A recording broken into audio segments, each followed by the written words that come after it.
계약서에 프리랜서라고 써놨으니 괜찮겠지라고 생각하시는데 굉장히 위험한 생각입니다.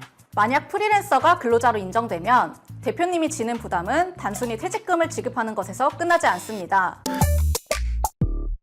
안녕하세요. 박지은 변호사입니다. 스타트업 대표님들과 상담하다 보면 가장 자주 듣는 질문 중 하나가 바로 프리랜서 계약에 관한 것입니다.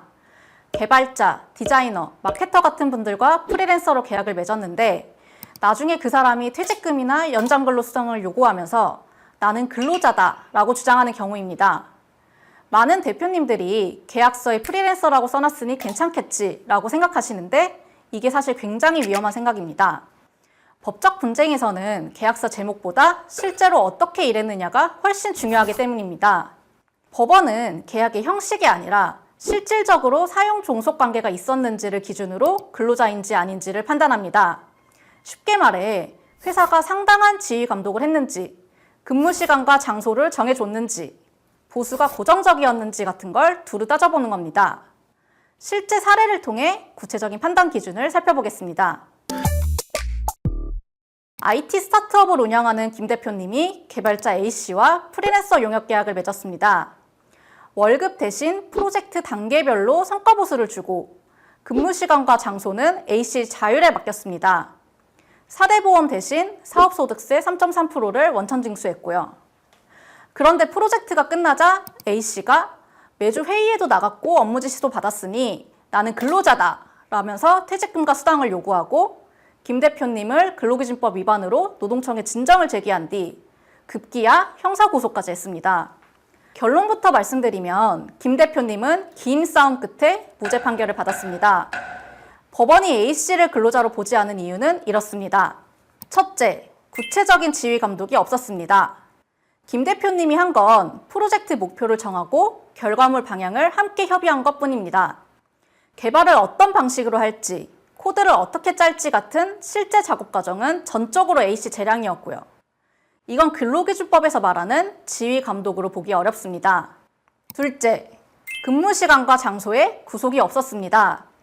정해진 출퇴근 없이 원격 근무가 기본이었고 매주 열린 회의도 협업을 위한 최소한의 약속이었을 뿐 출퇴근을 관리한 것으로 보기는 어려웠습니다. 셋째, 보수가 임금이 아니었습니다. 고정된 월급이 아니라 성과에 연동된 보수였는데 이건 근로의 대가라기보다 독립사업자가 용역을 제공하고 받는 대가에 가깝습니다. 마지막으로 전속계약이 아니었습니다. A씨는 다른 회사 일도 얼마든지 병행할 수 있었거든요. 그럼 반대로 이런 특징이 강했다면 어땠을까요?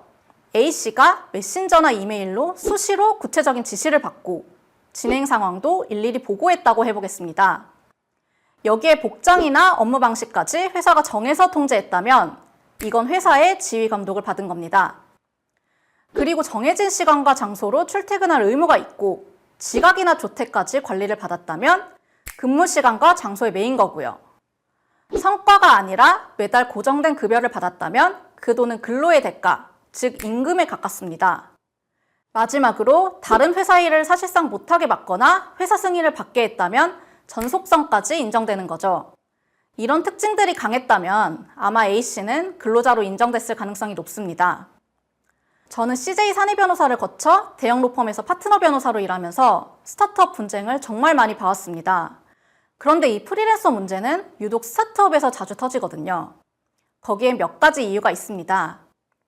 가장 흔한 건 인터넷에 떠도는 프리랜서 계약서를 그대로 가져다 쓰는 경우입니다. 또 사업 초기에는 정식 직원을 뽑기가 부담스러워서 프리랜서 계약을 선호하기도 하고요. 그리고 일하는 방식이 바뀌는 것도 문제가 됩니다. 처음에 외부 전문가처럼 일하는 사람이 어느 순간 매일 출근하고 회사 업무만 전담하면서 지시도 직접 받게 되거든요. 그런데 계약서는 맨 처음 쓴 프리랜서 계약서 그대로 방치되어 있는 거죠. 이렇게 되면 아무리 계약서에 프리랜서라고 쓰여 있어도 근로자로 인정될 수 있습니다. 만약 프리랜서가 근로자로 인정되면 대표님이 지는 부담은 단순히 퇴직금을 지급하는 것에서 끝나지 않습니다. 최저임금 이상의 임금, 연장근로수당이나 주휴수당 같은 법정수당, 4대 보험까지 전부 소급해서 물어야 할 수 있습니다. 여기에 근로기준법 위반에 따른 리스크도 상당합니다. 그래서 저는 회사가 어느 정도 성장하면 회사 안의 계약 형태를 한 번씩 전문 변호사에게 점검받으시라고 조언드립니다. 그리고 메신저나 이메일로 업무를 주고받은 기록도 잘 보관해 두시는 것도 꼭 필요합니다. 프리랜서 계약을 하지 말라는 것이 아닙니다. 회사의 상황에 따라서 프리랜서 계약이 적절한 업무도 많습니다.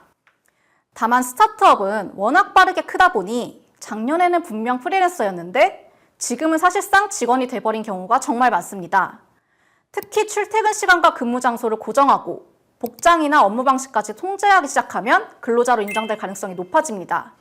그러니 프리랜서 계약을 계속 유지하실 거라면 계약서만 잘 쓸 게 아니라 실제로 어떻게 일하게 할지까지 미리 설계해 두셔야 합니다.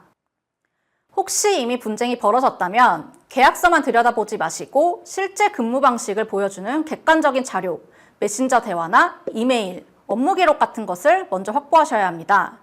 그걸 가지고 법률 전문가와 함께 지금 상황을 정확히 진단하고 대응 방향을 결정해야 합니다. 프리랜서 계약은 스타트업에 참 유용한 형태입니다. 하지만 법적 기준을 제대로 모르고 쓰면 예상치 못한 분쟁과 책임으로 돌아올 수 있습니다. 지금이라도 우리 회사의 프리랜서 계약이 실제 운영 방식과 맞아 떨어지는지 꼼꼼히 점검해 보시길 권해드립니다. 분쟁은 터진 뒤에 대응하면 비용도 마음고생도 몇 배가 됩니다. 우리 회사 계약 지금 이대로 괜찮은 걸까 싶으시다면 화면에 보이는 연락처로 편하게 문의주세요. 수많은 스타트업 분쟁을 다뤄온 경험으로 대표님 회사에 꼭 맞는 답을 찾아드리겠습니다. 감사합니다.